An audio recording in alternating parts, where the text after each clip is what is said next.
The antidote to authoritarianism and to all this oppression and all to the negativity is community.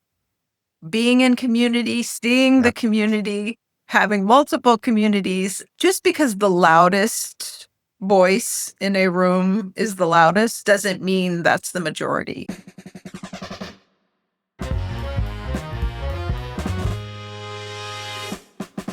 Hello, and welcome back to the Campaign Strategist, where we dive into the art and science of campaigns with the people who plan and run them. I'm your host, Pete Altman. If you've ever used the words narrative, messaging, and communication strategy like they mean the same thing, my guest today is going to sort that out fast. Francesca Koe is a friend and strategist who helps movements grow power and win change, and she breaks down how the deep stories underneath an issue actually shift, with a Jaws and Sharks example that's going to stick with you. We also get into why rigor and resonance aren't a trade-off, and how even the biggest, most trusted institutions are having to rethink who gets to be the messenger. If you're trying to talk about hard things in a way that actually lands, there's a lot here for you. Now, before we dive in, if you enjoy conversations like this, please like, share, and subscribe. It really helps more people to find the show. And drop a comment with feedback or suggestions. I'd love to hear from you. All right, let's get into it.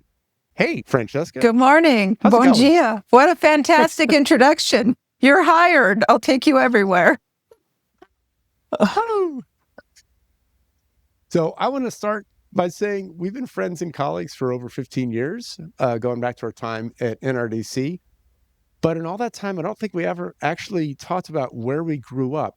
And I was astonished to learn from your interview on the Rising Tide podcast that you grew up in Westchester County. That's right. And you went to Jones Oh, Beach yes. as a kid. So to go into Jones Beach, is that part of like what instilled your love of the oceans, or how did you get into what you do? So I feel like a lot of what I have done personally, my curiosities, professionally, it's all been sort of organic and a lot of happenstance. And, by good fortune and the grace of the universe, being exposed to things to be able to try to see what it felt like and what I liked. And so to me, as a young person, going to those beaches was sort of freeing. I got to spend time, in the waves, in the ocean, sort of be my own person. And when I ultimately migrated to the West Coast, which of course, growing up on the East Coast, it's always your roots and your home. But for me, the West Coast fed my soul. And really, that's really where I felt like I belonged. It's where I discovered wild nature that inspired me in so many ways, in terms of exploration and discovery and just wonder and appreciation and just learning. And as I became sort of a novice diver and then ultimately went up the ranks to becoming an instructor and a rescue trainer and an instructor trainer, and from all different levels of different disciplines, it felt like it was a real privilege. And I wanted to share what I was witnessing and seeing and observing with everybody else. And so I would say that while it started on the East Coast, sort of my love of nature and ecosystems and all things marine life and ocean-wise really developed in the Pacific Ocean. And it's not, let's say it's not for the faint of heart. It's a little bit cooler than some beautiful, balmy, tropical temperature in Bahamas or Barbados.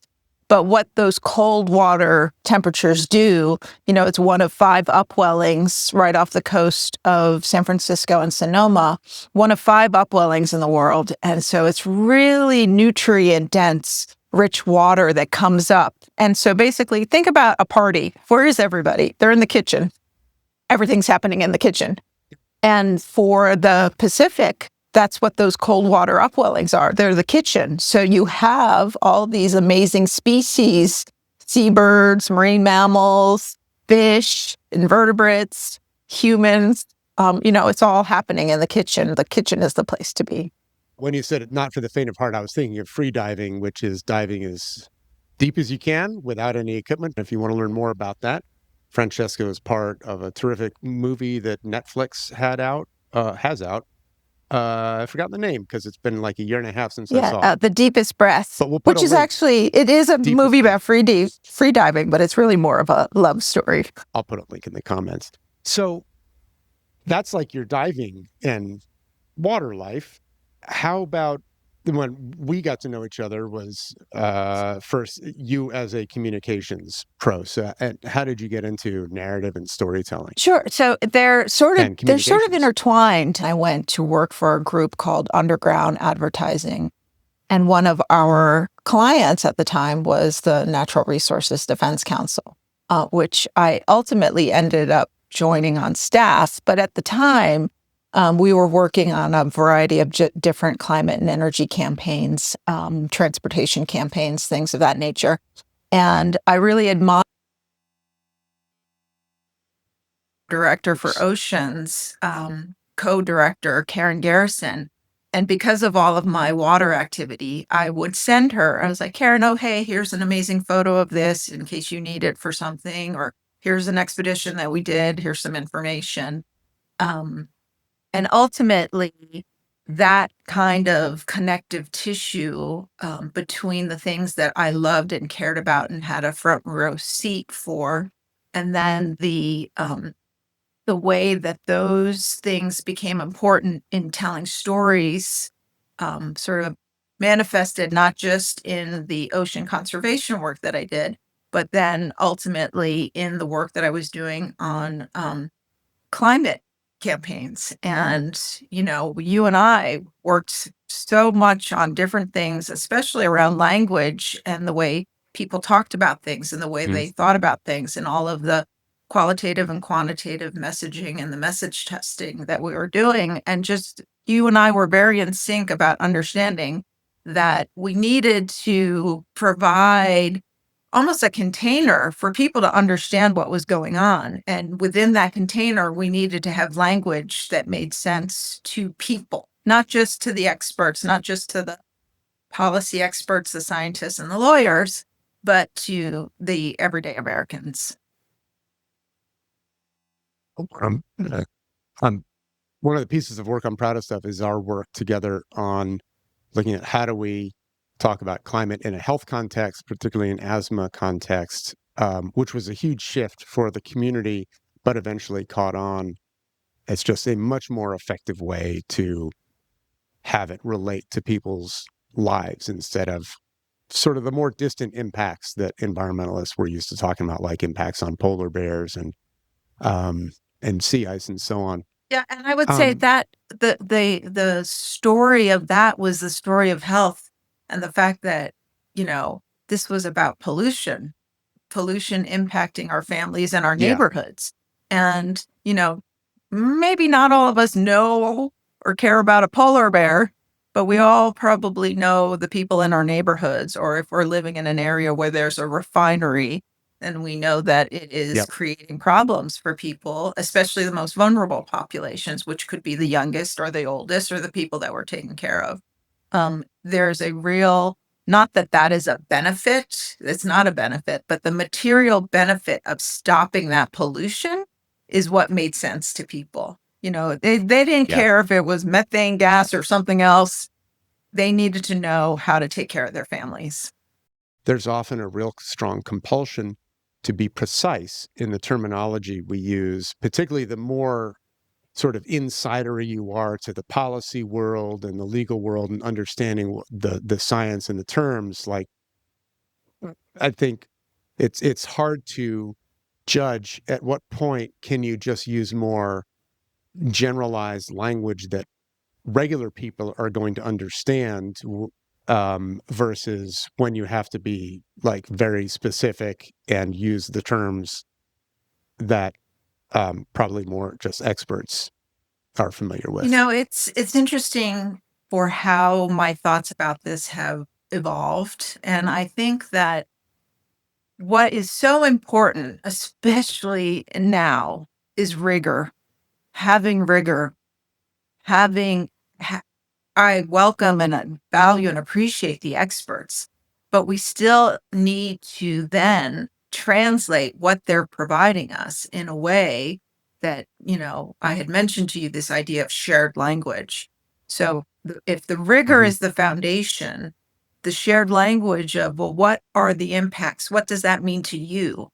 As opposed to arguing, should we call it global warming or climate change or whatever the argument might have been at the time.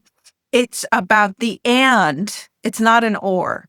It's really about an and, right? We need that rigor and we need to understand what those implications are and how that impacts us. And we need to communicate it in a way that we're meeting people where they are and hearing what's important to them and hearing what matters to them. And so it's not a competition and it's not an or. For me, it's absolutely an and now. And it probably always has been an and, but it's sort of, we got stuck in the tension of, we need to convince people and describe what's happening versus we need to engage and bring people along. Well, and that gets to, so you're a program director with a narrative initiative, and I thought it would be helpful just to start maybe with some definitional stuff. Like we were just talking about what's the right language to use, which then informs how you want to message what you're talking about. What's the difference between narrative and messaging and a communication strategy, which I find people blur all the time, and I don't know that I would give the exact definition. Sure. Or The way that differentiation. I like to think about it and the way that narrative initiative posits it, first of all, the short answer is it's temporal. It's time. Campaigns and strategic communications are, let's say, shorter, happening, just as an example, within a year. These larger sort of these deep narratives, the change, the shifts that are required, this takes time. This could be decades. And what we're seeing now, predominant narratives in the world that we live, most of the dominant narratives are what I would call harmful, right? They divide us, they impede the work for public benefit. They base themselves on things like scarcity and fear and othering, so that the people who want to be able to manipulate someone's emotions and get them to think something immediately are doing that. Narratives are powerful. They're also a product of power. So when I think about narrative change and I think about narratives, I think about the reworking of stories that come to your mind, to my mind, after we hear some piece of news, right? And it's about rerouting the path of what we hear and how we make sense of it and how we make meaning out of it. And I love sharks. I love the ocean. I like to use this Jaws example, not to reinforce the harmful or the bad or the misconstrued narrative, but I think that people can relate to it. And so when I think about the movie Jaws and I think about what it did for folks, that was a story and there was a beginning, a middle, and an end. And that's sort of at the surface. And then you go a little bit lower in my metaphor, and there's a narrative, right? And that's a system of stories, and there's a central idea or belief. And then you go a little bit deeper, and that's what we would call a deep narrative or a meta narrative. And that's something that's really embedded. It's an ideology. There are values associated with it. And so we go back to like Jaws or sharks. You might tell a story where something happens to someone. In that movie, the shark was supposedly attacking folks, right? And so the narrative, if you go a little deeper, the narrative is that sharks are vicious, they're man-eating predators, they attack and kill humans, and they pose an imminent and constant threat. And then if you go a little deeper, to the sort of deep narrative or the meta narrative, that is humans versus nature, right? And alone, a human is defenseless against nature. And the fear of the unknown and the unpredictable. So, in terms of that sort of structure, that gives you the sort of narrative framework of what is happening when people think about that movie or they hear a story about sharks.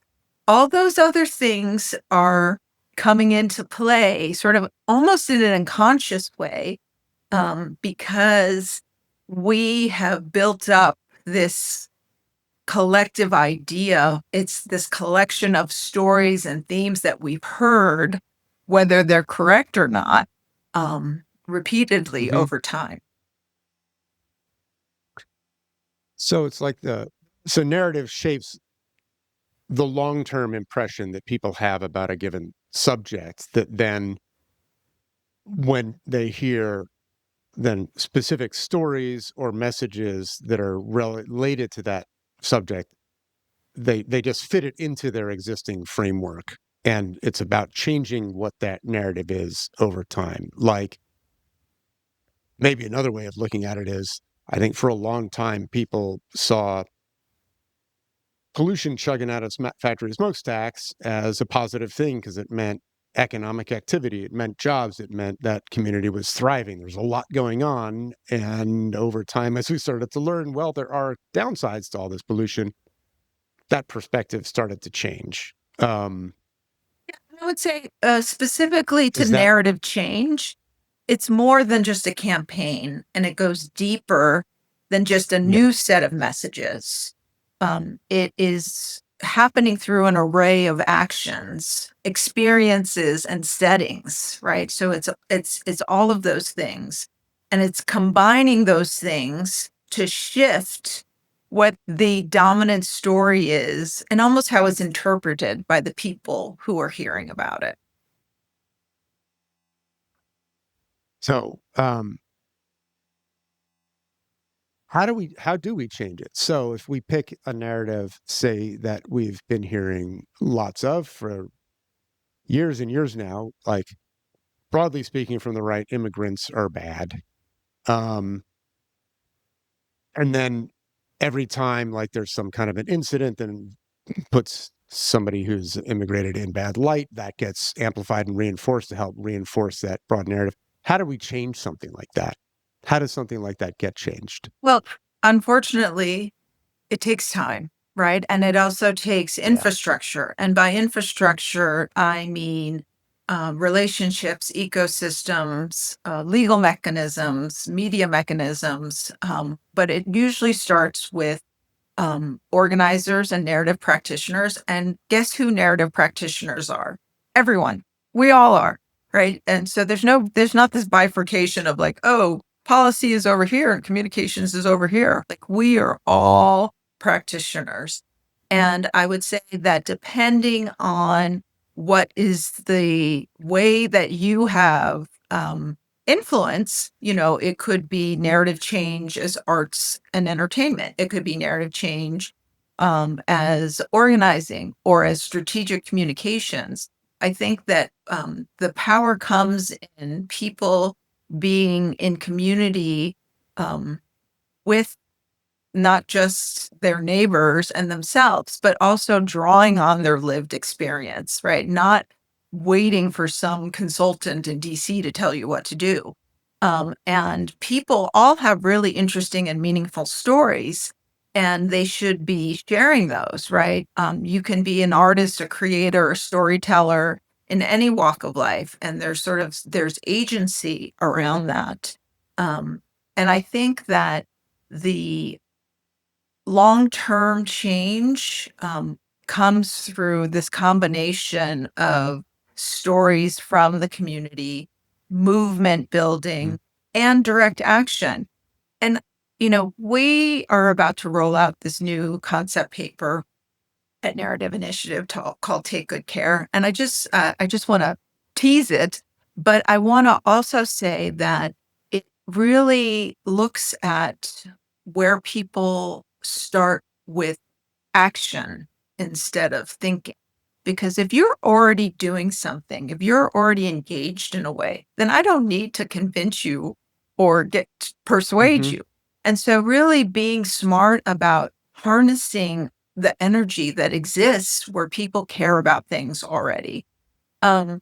If you want to be able to say how well are we doing and have we changed anything and what has changed, I like to use there's a practitioner and a really brilliant woman, Annie Neiman, with the Radcoms Collective. And she really talks about using a theory of change to start, right? So to say, if we do X, then Y is going to be the outcome. And then in the long term, Z is where we're headed. And I think it's really important for us as movements, as communities, as campaigners to say what our theories of change are, and then to also focus on even in the smallest things like meetings, what is the purpose? What is the outcome? What is the process? So that we can then actually measure things.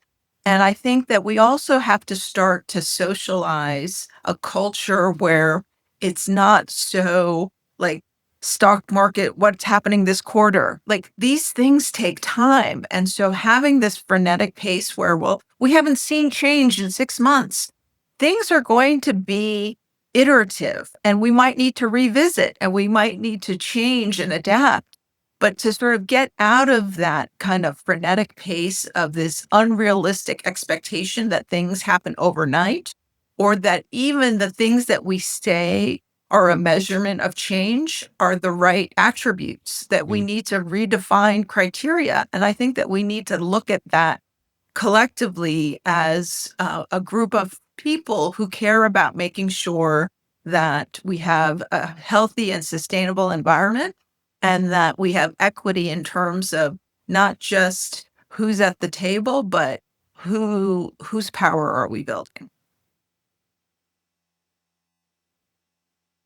So one of the things you've talked about is that narrative can shape what people think is possible. Can you talk about how that works? How much time do we have though? um, so the first thing that this might be a little disjointed and I'm not very linear, so forgive me in advance. The one thing that I want to say is that there are harmful and helpful narratives, and it's very easy, as is human nature, to focus on the negative. And I would say that we need to focus on the positive and what's possible and what we want to see. There is a really great sort of asset framing model that was developed by a gentleman named Trabian Shorters that talks about let's not focus on what someone's problems are, what their challenges are, all the negatives that they're facing. Let's focus on where they're going, what they can be, what they want to be, what the aspirational is, what those assets are, because it actually does something different in the mind. And so I think it's something that we can all start to think about. We have to be incorporating these things, not just in one moment's notice, but in the way that we approach the work. And I'll send you a link so that you can add that to the notes as well. And I would also say, as a sidebar, the antidote to authoritarianism and to all this oppression and all to the negativity, the antidote is community.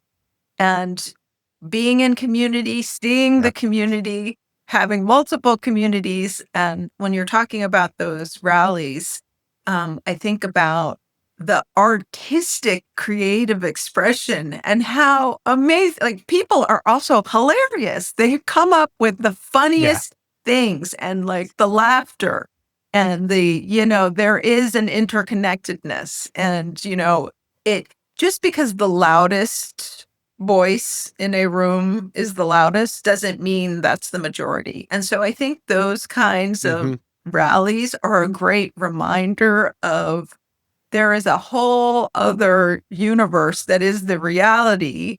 And it's not always just this one bleak, argumentative, dystopian, selfish point of view.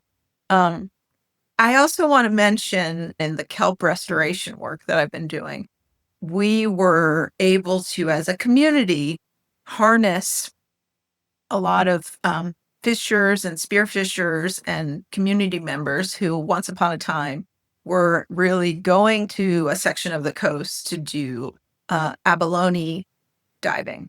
We picked a couple of locations to do some urchin removals because urchin were overtaking and overgrazing the kelp canopy.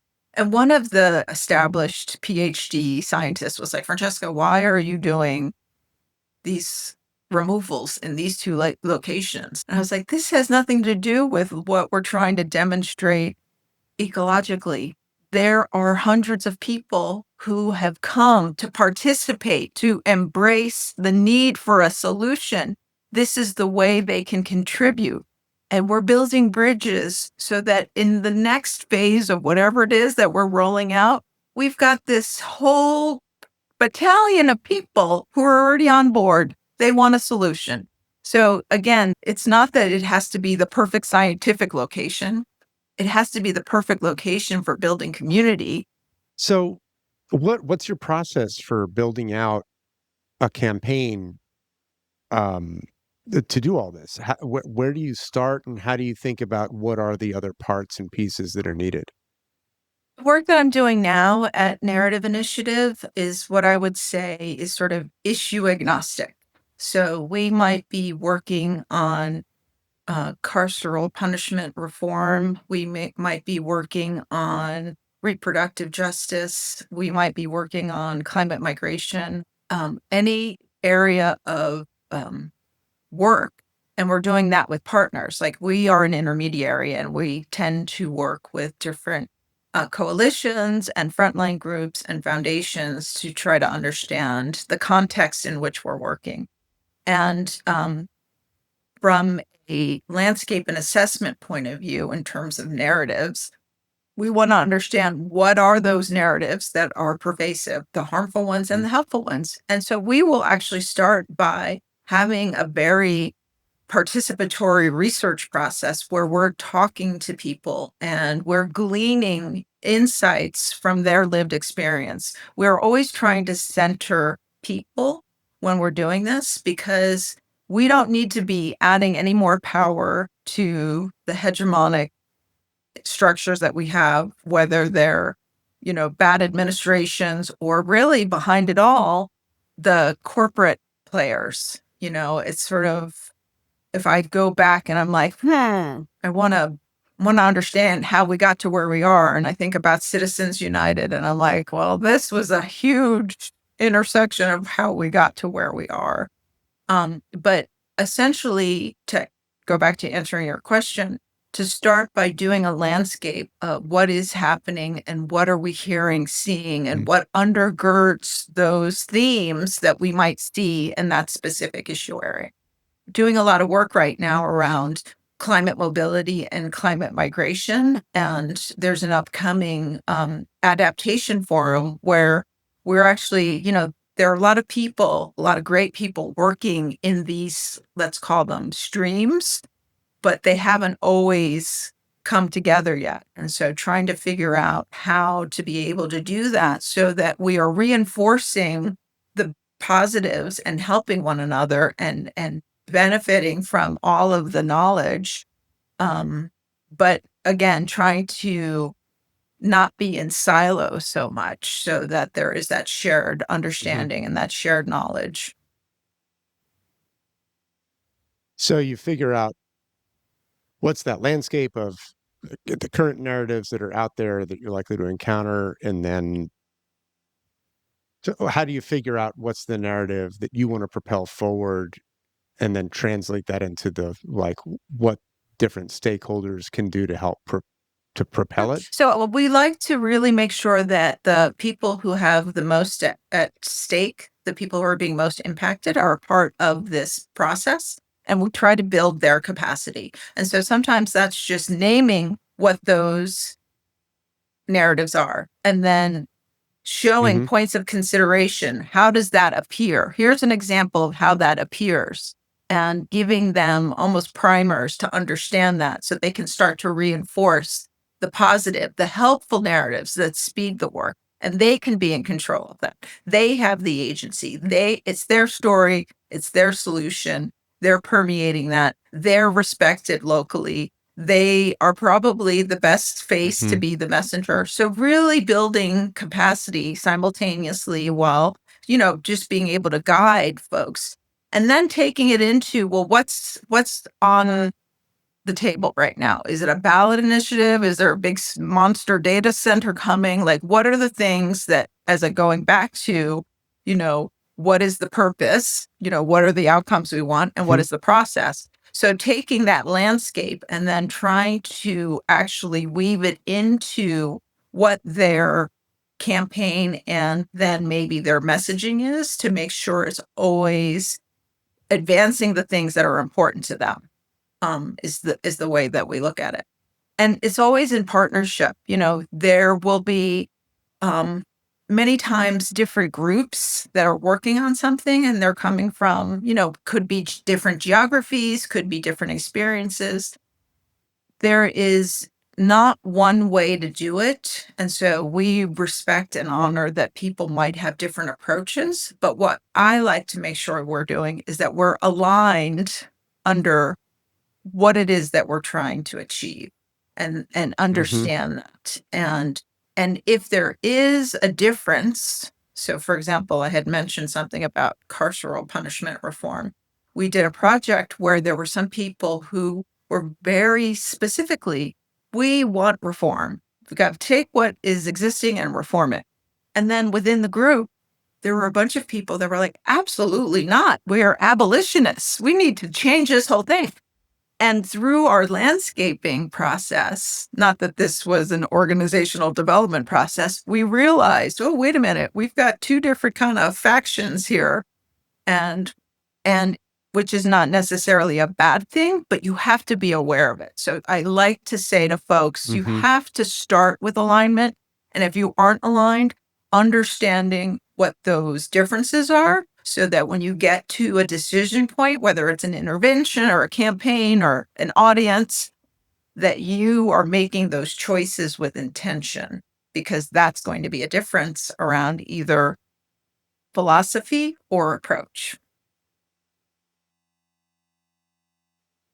So one of the challenges that I think we face a lot today is, even when we have our narrative strategy worked out, delivering the message to the people that we need to reach has become a much more difficult problem, because challenge. The communications landscape has changed so much in the last 20 years. What do you see as the biggest shifts that we need to adapt to in order to be effective in this current environment? Well, I think one thing that hasn't changed is that we can't be everything to everyone. And so really defining who a target audience is, and going back to, well, what's your theory of change and why that target audience, and what do you hope to see? And it may be that, again, it's iterative. There is, there's a fracturing, obviously, both in terms of all the different platforms, the different generations engaging in those platforms in different ways, the lack, in my opinion, of a really independent, free press. You've got Jeff Bezos owning things, and probably, diminishing the integrity of those historically powerful media institutions. And so there's a distrust or a mistrust. And so it's almost like you have to be prepared to think about your message or those narratives in not just with different audiences, although you might have one target, but the different places that the people who might influence your target audience or your decision maker where they are and what they're doing and what do they think about this. And so there's another really great resource. Harmony Labs has a quadrant. There are 4 different profiles that they use to talk about, who you might be talking about in terms of things like tough cookies or if you say so's or don't tread on me, and some interesting profiles. And it kind of goes back to when you and I were doing work with Eco America and Celinda Lake, and we were thinking about the psychographics of it all, right? Not just the demographics. But in terms of the media landscape, there are also some really great tools now where we're able to look at things in traditional platforms, television, broadcast, print, if there is print left, and then social media. Because I think what ends up happening is the consumption is so different, right? People learn of things not because they're seeking it, but because they hear, their grandma sent them something from Facebook or somebody is doing some TikTok, right? And so understanding that there are all these different platforms and channels. And again, if the predominant group of people you're trying to reach are on Twitch or Snapchat or whatever the case may be, then you're going to have to look at how do we make sure that what we're doing, whatever interventions we're doing, manifests there. Not saying that you have to be everywhere, but you have to, again, going back to, well, who is it that we're trying to reach? And if you say everybody, you're going to lose because you don't have enough money and you don't have enough time. And you don't need everybody. You just need, you need the right people. And that just seems to me like, if you have a specific audience that, tends to get their information from YouTube or TikTok, that's one thing, but there can also be different audiences that sometimes we have different stakeholders in a coalition who are able to reach different audiences that may be also beneficial. It's just so much more complicated than that because people tend to cluster around platforms.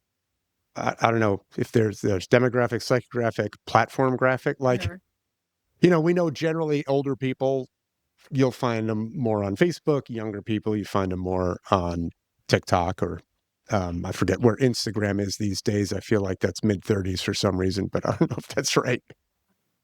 But I imagine it's figuring out strategy where you got multiple platforms, multiple formats, even different forms of content, short form, long form, horizontal, vertical.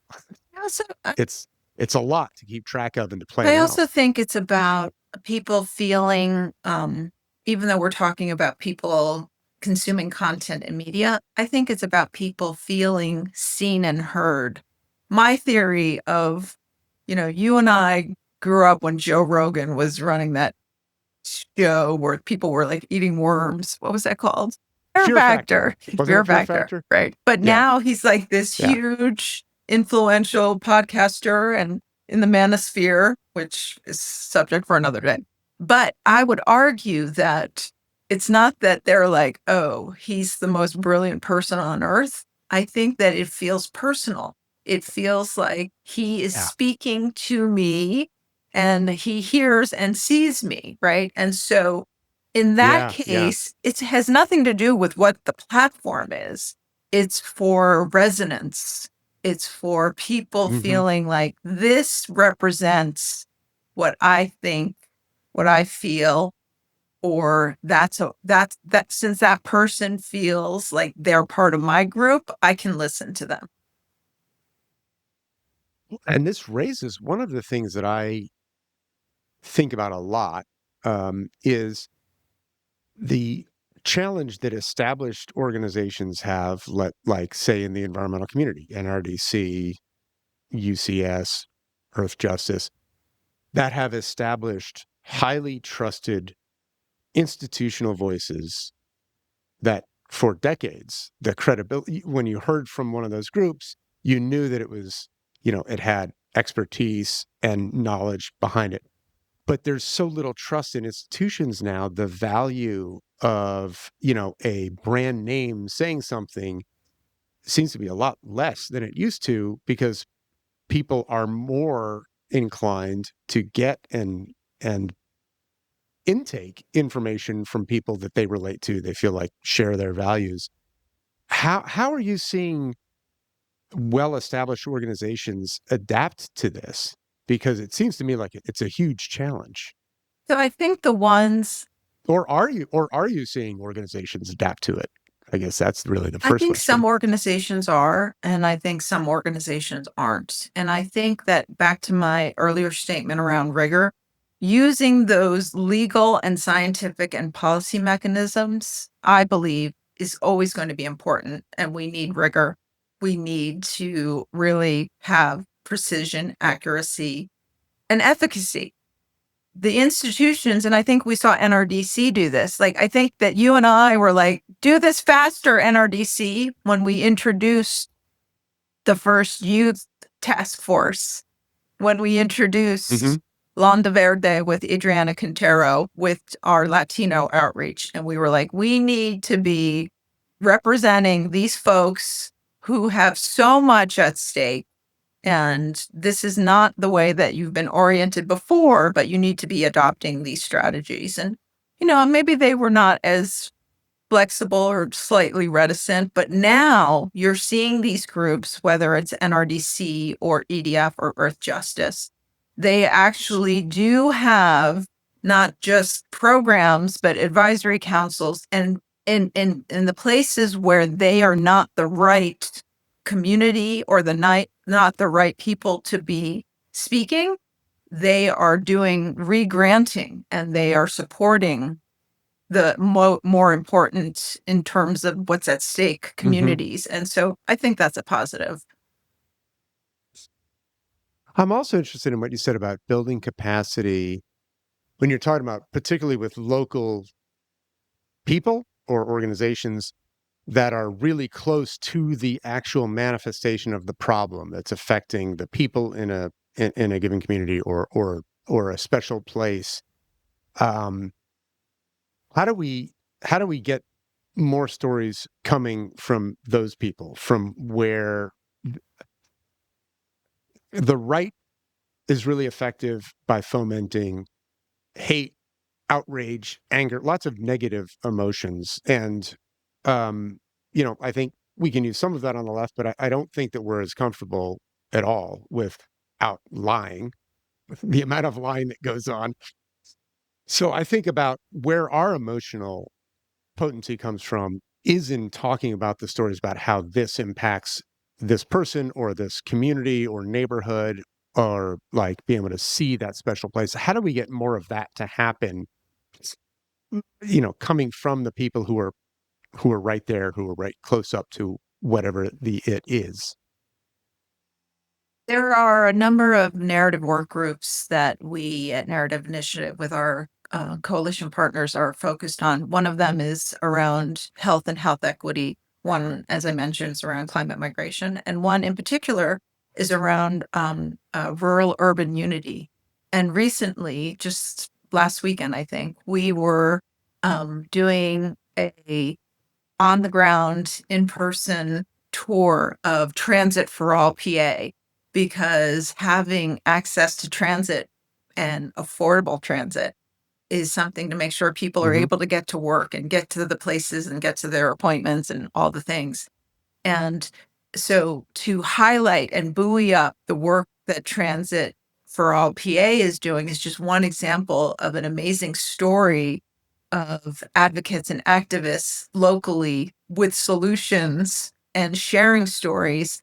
And I think for the progressive movement that wants to see a truly equitable and multiracial democracy, right? Like, our democracy is not really working for everybody right now, but part of the problem is not the stories. I think there's an abundance of stories. I think we have to buoy them up. I think it's about Hmm. distribution and it's about attention, right? We're in an attention Yeah. economy. And so Yeah. I think that we have to continue to fund Hello, philanthropy. We have to fund these efforts. Yeah. We have to make sure they're not just funded, but then creating, again, back to infrastructures, the media arm, the entertainment arm, like getting that story distributed so people hear and understand it. It's not rocket science. It's the economy, stupid, and everything is local. Yeah. Yeah. So what's something that gives you optimism with where this kind of work and thinking is going? Well, I just got back from giving a guest presentation and lecture at the University of Miami at the Paris Lab. There were about a dozen or more students in the program, and seeing how engaged they are and knowing how much of a difference that they want to make. When I see all of the, bright ideas and the bright minds percolating and knowing that that's just one small representation of many, many, many young people across the United States and around the world that are contributing in sort of meaningful ways. Um, that really, it doesn't just give me hope. It sort of feeds my soul. That's great. Um, we're almost out of time, so I want to ask my traditional closing question, which is, what's some advice or lessons learned that you would like to pass on to younger people, or that you do pass on to younger people who are coming up in this work? I'd say that you can never listen too much. Hmm. First of all, that's for all people, not just young people. And that people should know that the things that they try and that don't work, you're learning something from that, whatever that failed effort is, or that hypothesis maybe was slightly wrong. Go out and try and then reflect and then try again. Because there's always going to be space. That's People great. are always going to be, I think, attracted to and find people who are doing things um, with purpose to be what brings more attention and more awareness. The action piece of that, I think, is defining what is it that you're trying to do, right? So having Yeah. that Yeah. be your sort of North Star. And again, you might not get there the first time, second time, third time, but like Hmm. defining that so that as you're doing all these things, you're building a muscle of experience and what to do as well as what not to do. That's great. Francesca, thank you so much for taking the time to chat. This has been really fun.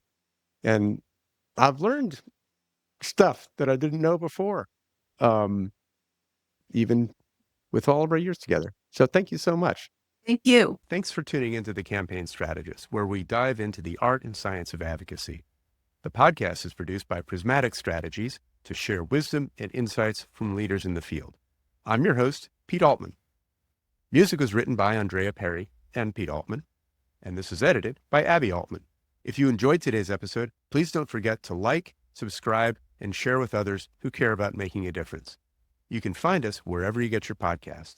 Thanks again, and see you next time.